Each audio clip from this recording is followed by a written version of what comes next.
بسم اللہ الرحمن الرحیم۔ اللہ تبارک و تعالیٰ کے نام سے شروع جو بڑا مہربان اور نہایت رحم کرنے والا ہے۔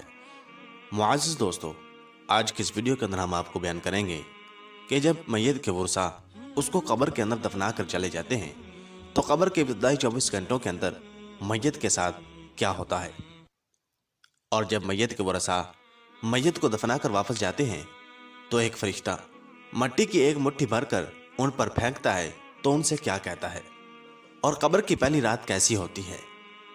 پیارے دوستو، یہ امر یقینی ہے کہ ہر ایک نے موت کا ذائقہ چکھنا ہے، جس طرح کہ اللہ تبارک و تعالیٰ قرآن پاک میں ارشاد فرماتا ہے کل نفس ذائقۃ الموت، کہ ہر جاندار نے موت کا ذائقہ چکھنا ہے۔ جو یہاں پر آیا ہے اس نے ایک نہ ایک دن واپس ضرور جانا ہے، اور مرنے کے بعد انسان کی پہلی منزل قبر ہوتی ہے۔ ایک حدیث شریف کا مفہوم ہے کہ حضور اکرم صلی اللہ تعالی علیہ وسلم نے ارشاد فرمایا قبر انسان کی پہلی منزلوں میں سے ایک منزل ہے۔ اگر انسان اس میں کامیاب ہو جائے تو آگے کی منزلیں آسان ہو جاتی ہیں، اور اگر اس منزل میں پھنس جائے تو آگے کی منزلیں بھی خراب ہو جاتی ہیں۔ اور ایک حدیث شریف میں آتا ہے جس کا مفہوم کچھ اس طرح ہے کہ حضور نبی کریم صلی اللہ تعالی علیہ وسلم نے ارشاد فرمایا کہ اللہ تبارک و تعالیٰ کی طرف سے قبروں پر ایک فرشتہ معین ہے۔ جب میت کو دفن کیا جاتا ہے تو وہ اس کی قبر کی مٹی ہموار کرتا ہے، اور لوگ واپس جانے کے لیے مڑتے ہیں تو قبر سے ایک مٹھی پر مٹی لے کر لوگوں پر پھینکتا ہے اور کہتا ہے اپنی دنیا کی طرف واپس چلے جاؤ اور اپنے مرنے والے کو بھول جاؤ۔ پیارے دوستو، حضرت علی رضی اللہ تعالیٰ عنہ نے ارشاد فرمایا کہ میں نے نبی کریم صلی اللہ تعالی علیہ وسلم کو یہ فرماتے ہوئے سنا کہ انسان کی مشکل ترین رات قبر کی پہلی رات ہوتی ہے، کیونکہ جب اس کے دوست، احباب، رشتہ دار، اولاد اور اس کو دفنانے والے اس کو دفنا کر چلے جاتے ہیں تو وہ انسان روتا رہتا ہے۔ ہر ایک دوست کے پاس آتا ہے، اسے روکنے کی کوشش کرتا ہے کہ مجھے چھوڑ کر نہ جاؤ، لیکن افسوس کہ اس کی آواز کوئی نہیں سنتا۔ تو اب وہاں پر قبرستان میں ہر کوئی اکیلا رہ جاتا ہے۔ تب ہمارا سامنا ان فرشتوں سے ہوتا ہے جو ہمارے اعمال ہوتے ہیں۔ اب وہ کس شکل میں ہمارے پاس آتے ہیں، اچھے یا برے، اس بارے میں کوئی کچھ نہیں کہہ سکتا۔ تب وہ ہم سے اس دنیا میں گزاری ہوئی زندگی کے متعلق سوال کریں گے، جن سوالوں کے جواب ہماری اس زندگی میں موجود ہیں جب تک ہم سانس لے رہے ہیں۔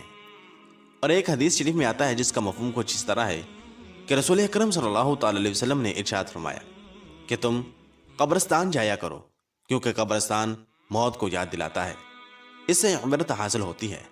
میں نے اپنے رب سے اپنی والدہ کی قبر پر جانے کی اجازت مانگی تھی، مجھے اس کی اجازت مل گئی، لہذا تم بھی قبرستان جایا کرو۔ اس سے دنیا سے بے رغبتی پیدا ہوتی ہے اور آخرت یاد آتی ہے۔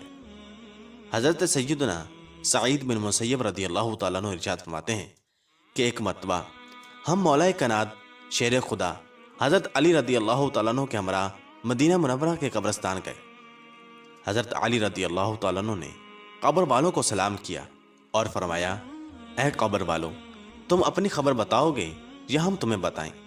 حضرت سعید بن مسیب رضی اللہ تعالیٰ عنہ فرماتے ہیں کہ ہم نے قبر سے وعلیکم السلام ورحمۃ اللہ وبرکاتہ کی آواز سنی، اور کوئی کہنے والا کہہ رہا تھا اے امیر المؤمنین، آپ ہی خبر دیجیے کہ ہمارے مرنے کے بعد دنیا میں کیا ہوا۔ حضرت علی رضی اللہ تعالیٰ عنہ نے ارشاد فرمایا سن لو، تمہارے مال تقسیم ہو گئے، تمہاری بیویوں نے دوسرے نکاح کر لیے، تمہاری اولاد یتیموں میں شامل ہو گئی، جس مکان کو تم نے بہت مضبوط بنایا تھا اس میں تمہارے دشمن آباد ہو گئے۔ پھر حضرت مولا علی رضی اللہ تعالیٰ عنہ نے ارشاد فرمایا اب تم اپنا حال سناؤ۔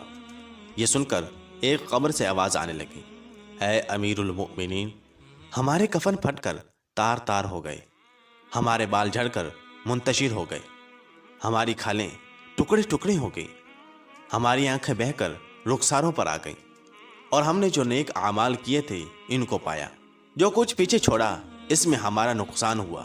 معزز دوستو، روایت میں آتا ہے کہ جب مردے کو قبر میں رکھا جاتا ہے تو اس کی نماز اس کی دائیں طرف آ کر کھڑی ہو جاتی ہے، روزہ بائیں طرف کھڑا ہو جاتا ہے، قرآن مجید کی تلاوت اور اللہ تبارک و تعالیٰ کا ذکر سر کی طرف آ کر کھڑا ہو جاتا ہے،